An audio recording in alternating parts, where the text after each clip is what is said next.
Many of us, we have no issue with being a great friend to our friends or being a great parent to our kids or to our pets.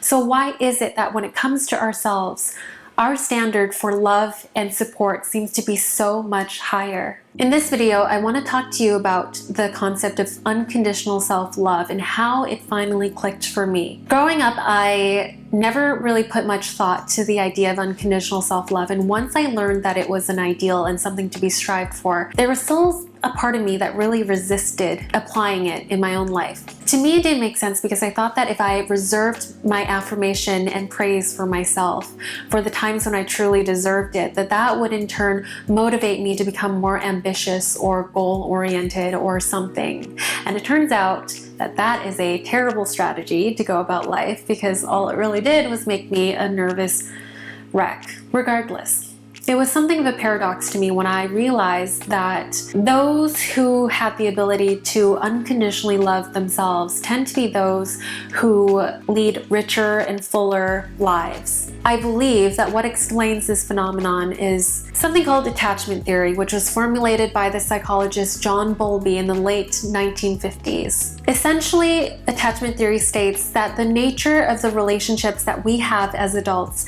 is more or less influenced by the nature of the relationship we had with our primary caregiver. So infants whose primary caregiver was there to meet their needs consistently, these infants grow up to become adults who are emotionally secure and self-assured. On the flip side, infants whose primary caregiver wasn't there to meet their needs consistently, these infants tend to grow up to become adults who struggle with insecurity.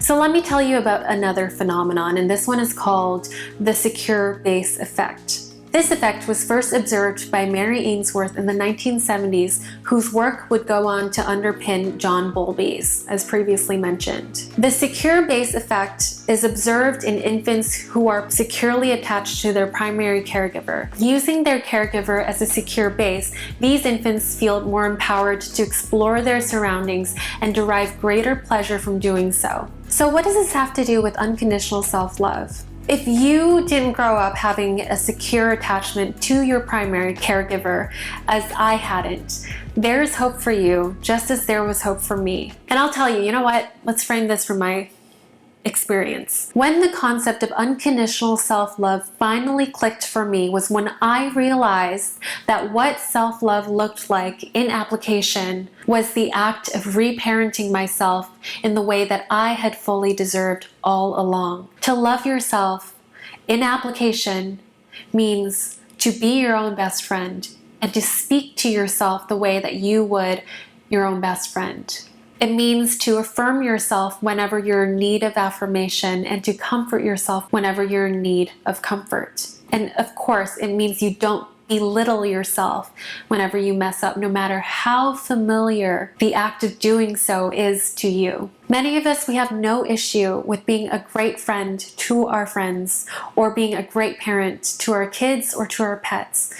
So why is it that when it comes to ourselves, our standard for love and support seems to be so much higher? I really hope that this message was able to get across to you today, and I really hope that it made sense. Because for me, once I realized that loving myself unconditionally wasn't just this nebulous concept and that it could look like something really pragmatic in my own life and something quite healing, I started to be able to use it as, I guess you could say, a litmus test for the things that I tell myself in my most quiet moments of the day. Every single one of us who struggles with insecurity, we know why it is that we tell ourselves the things that we do. I get it.